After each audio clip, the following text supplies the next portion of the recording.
everyone, my name is Janice. In today's video, I'll be sharing with you a threat to compliance scenario in which my senior has personally shared with me, which allowed me to gain a better understanding of the importance of professional ethics in the real world. The case involves three individuals, namely the accountant of ABC Company, the intern of ABC Company, and also the client XYZ Limited. XYZ Private Limited is a major client of ABC and has various companies, in which its holding company is in the United States, while its parent company is in Singapore, with its financial year ending being 31st December 2020. XYZ Private Limited has engaged with ABC in providing accounting services for them. The accountant is in charge of the SGD accounts, while the intern is in charge of the USD accounts. Upon completion of the USD accounts, the intern would send the documents to the accountant for review. Instead of reviewing the intern's work based on the source documents, the accountant reviews her work based on the SGD reviewed accounts.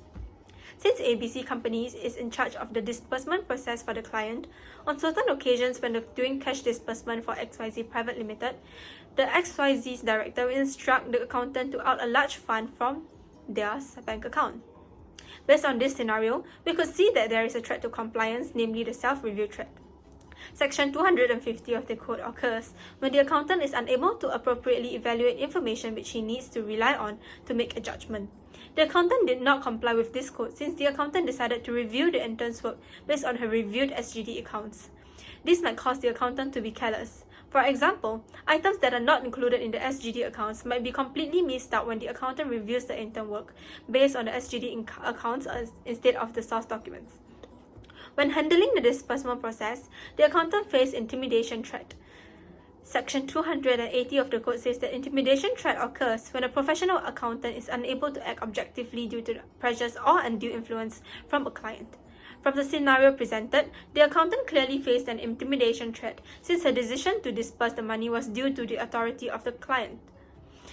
The accountant was unable to act objectively as she would hesitate on getting additional information for clarifications and continued to carry out the disbursement process as XYZ was a major client and she did not want to cause unhappiness among both parties. The integrity of the accountant was affected when the accountant reviewed the intern's work based on her reviewed SGD accounts and did not look back at the source document. This could lead to accountant omitting information that could be misleading. The next affected principle is objectivity. The accountant was not being objective when there was a pressure caused by the client's director in disbursing the money from the bank account. The accountant was afraid of questioning the director since the director holds a higher position and is a major client of the firm, which causes the accountant to not be able to be objective when disbursing money for the client.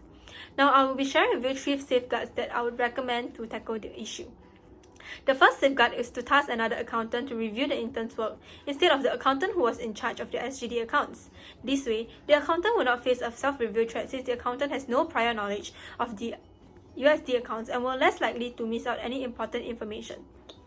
The next safeguard is for those who are processing disbursement. Accountants should ensure that there should be sufficient documents to support the disbursement before having the relevant authorities to approve the disbursement process and therefore improving their internal controls. The last safeguard is for the firm to stress the importance of being ethical. The firm should have zero tolerance towards accountants and staff who do not abide professional standards.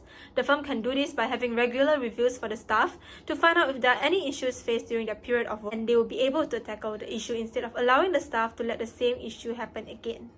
And that's all for my sharing today. Thank you.